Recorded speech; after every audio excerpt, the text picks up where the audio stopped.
Kembali lagi dengan Voice of Hope. Untuk tema refleksi ini tentang total sekian. Refleksi ayat 1 dari Lukas 9 ayat 12 sampai 13.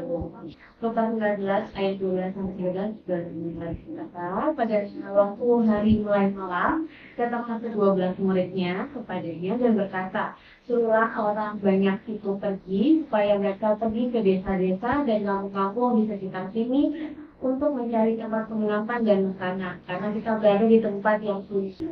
Tetapi ia berkata kepada mereka, kamu harus memberi mereka makan.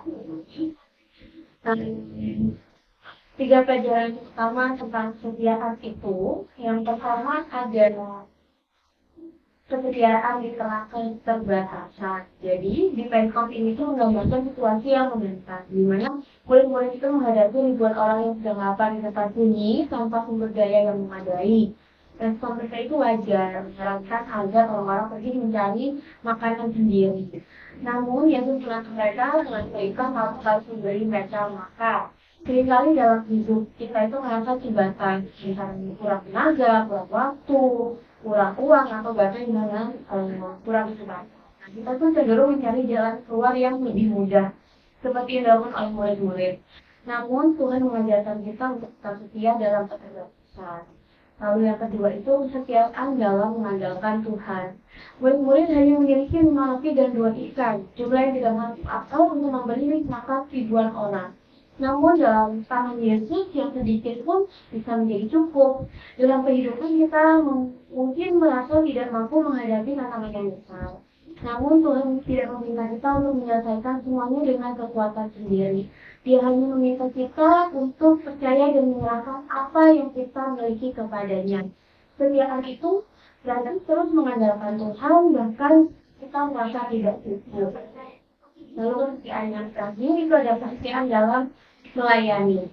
Jadi Yesus tidak hanya ingin murid-muridnya itu menjadi pengamal, tetapi peserta dalam kegiatannya.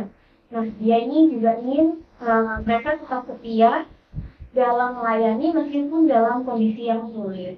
Nah, kesetiaan itu bukan hanya tentang bertahan dalam iman, tetapi juga tentang berbagi kasih dalam Tuhan dan tantangan hidup. Jadi kita dipanggil terus melayani dengan setia, meskipun tampaknya kita memiliki sedikit yang bisa kita berikan. Lalu kesimpulan dari refleksi kita hari ini, jadi berdasarkan Lukas 9 ayat 12 dan 13 itu kan mengingatkan kita bahwa kesetiaan itu bukan tentang seberapa besar kemampuan kita, tetapi seberapa besar kita percaya kepada Tuhan. Ketika ini kita tetap setia dalam keterbatasan, tetap mengandalkan Tuhan dan terus melayani, kita akan melihat bagaimana Tuhan mencukupkan dan memberkati kita dengan cara yang ajaib. Jadi mari kita terus setia dalam iman, meskipun tantangan menghadang, karena Tuhan selalu setia menyertai kita. Amin. Terima kasih sudah menonton podcast Voice of Hope edisi Maret dengan tema Striving Together for the Gospel. Kalau kamu merasa video ini bermanfaat, yuk like dan share ke teman-teman kamu. Butuh dukungan doa? Silakan chat kami di @rajawali.fm melalui Instagram dan TikTok. Mau bergabung dengan komunitas yang positif dan penuh kasih? Ayo jadi bagian dari Raja Wali Family Ministries. Tuhan memberkati.